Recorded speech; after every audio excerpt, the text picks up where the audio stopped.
Hello students, hope you are doing fine. In this lecture video, I am going to discuss about endomembrane system. So what is endomembrane?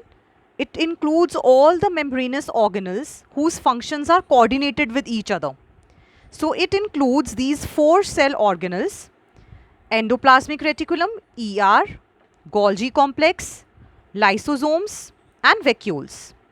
So firstly, coming to the endoplasmic reticulum, ER. So reticulum means a network of tiny and tube-like structures. Endoplasmic is inside the cytoplasm. So this ER, it is a sheet-like structure which divides intracellular space into 2 distinct compartments.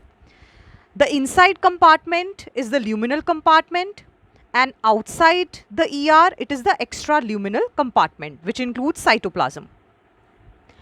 ER is divided into 2 parts, that is RER and SER, rough endoplasmic reticulum and smooth endoplasmic reticulum. Rough because of presence of ribosomes, so main function is to synthesize proteins. Smooth because ribosomes are absent and main function is to synthesize lipids as well as some steroidal hormones. Next, looking at the structure of ER, how it is present, it is continuous with the nuclear membrane. You can see the part close to the nuclear membrane is RER containing ribosomes, and the far off part is SER. Next is Golgi apparatus, which was discovered by a scientist Camillo Golgi, hence the name Golgi apparatus. These are flat disc-shaped sacs which are called as cisternae. You can see these sac-like structures. These are cisternae. So near the nuclear membrane, means near the ER, the part which is present is the cis part, which is forming phase, and away from it is the concave part or the maturing phase. Now, important function of Golgi complex is it helps in packaging the proteins and lipids. That is why it is very much closely associated with ER, because all the lipids and proteins which are synthesized in ER are modified and packaged with the help of Golgi apparatus. It is also the site of formation of certain glycolipids, glycoproteins and complex sugars. It also helps in formation of lysosomes. So let us look at it. What are lysosomes? These are rich in certain hydrolytic enzymes which are lipases, proteases, carbohydrases and active in acidic pH, which is there in lysosome. Because of this, when the cell is under stress, the lysosomes will burst. When it will burst, it will release its hydrolytic enzymes.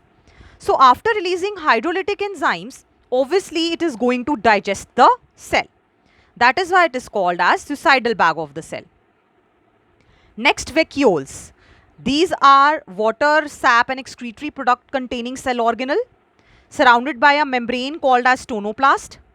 And in plant cells, 90% of the volume is taken up by the central vacuole. Now let us look at a very important feature of tonoplast, what it does. Tonoplast, it facilitates transport of ions against concentration gradient. Means inside the vacuole, already the concentration of ion is high. But still, it will keep on taking the ions inside. It will not release it outside. So that is against concentration gradient. Concentration gradient means that movement is from high to low. But in this case, the movement is towards high area only. Means tonoplast is helping the vacuole to gather as many ions as possible. Now amoeba. In amoeba, there are certain excretory vacuoles called as contractile vacuole. And in protists, there is a food vacuole that helps in engulfing of food.